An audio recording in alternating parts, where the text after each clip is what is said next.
Her brother told me that when he was young, he had to sleep on the couch and the dog would sleep on the floor next to him. His mom and dad had one bedroom, and the girls took the other bedroom. Next to the couch was a mostly glass door, and directly viewable out the door was a tree. One night, he happened to glance out the door, and he saw these little people playing in the tree. One spotted him, slid down the tree in a flash, and came up to the door, gently knocked, and motioned for him to go outside. He told me that the dog saw them, but acted like it was no big deal and still just laid there. The little people were dressed in old-fashioned clothes like from the 1800s, or so he thought. Of course, he was kind of freaked out. He said he might have been 7 or 8 years old at the time. So he went to his parents' door and knocked and said, "Hey, Dad, these little guys are knocking at the door and they want me to go outside and play." He said his dad just yelled at him, "Well, you tell them that you've got school tomorrow. Now go to bed."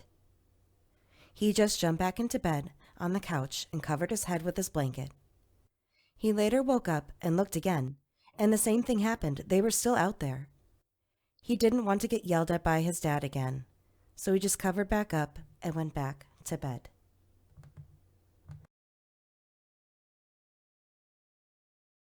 My dad, the most practical man I know, said he saw one as a child.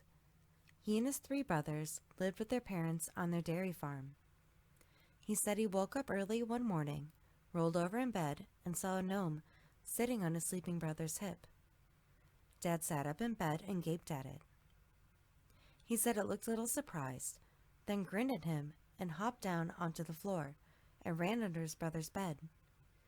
Dad jumped out of bed and looked under, but didn't see anything down there.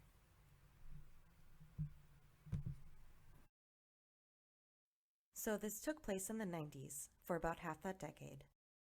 My aunt, uncle, and cousins lived in a big house at the base of a mountain.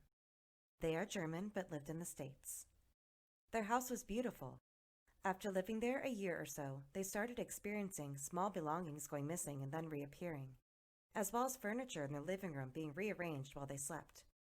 They'd wake up and be totally surprised. The entire dining room table would be moved, or their lounge chairs turned. They found this amusing and were not afraid of the possibility of it being paranormal.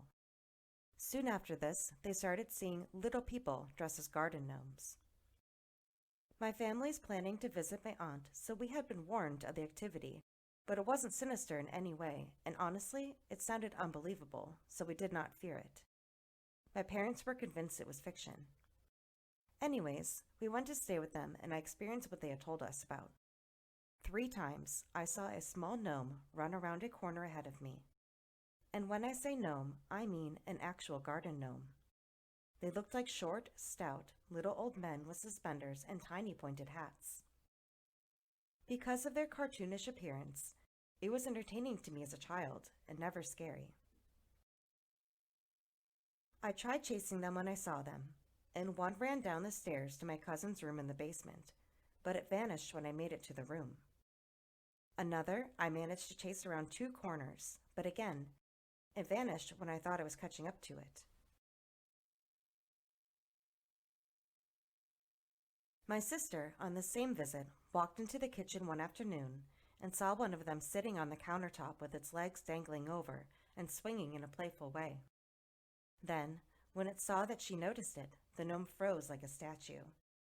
She didn't go up to it, but left the kitchen because she had felt uneasy that it hadn't run away like most everyone else had experienced.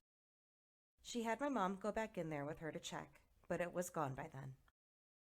She described the kitchen gnome the same way. He was dressed cartoonishly, in suspenders, had tiny black boots on his feet, a white beard, and a pointed green hat.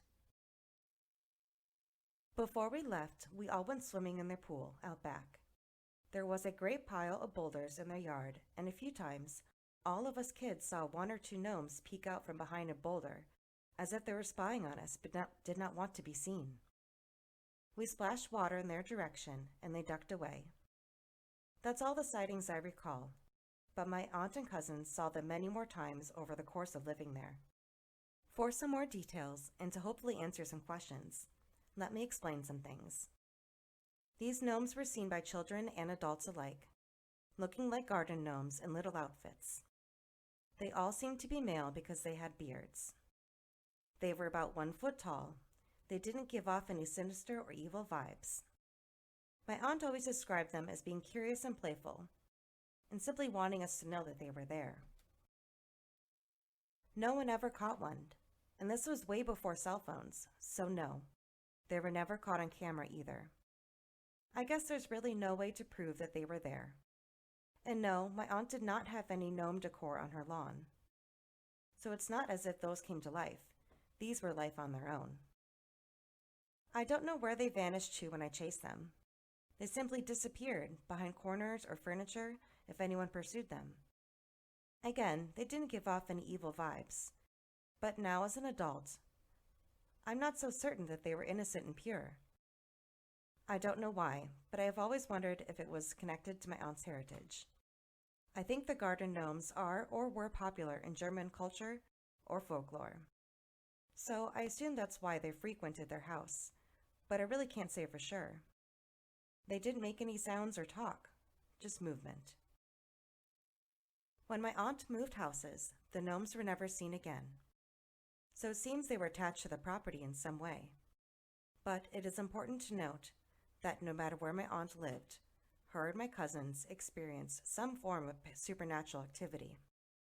So there it is. Any questions I will try to answer. If anyone has any similar experiences or ideas on why these gnomes even existed, I'm interested to hear it.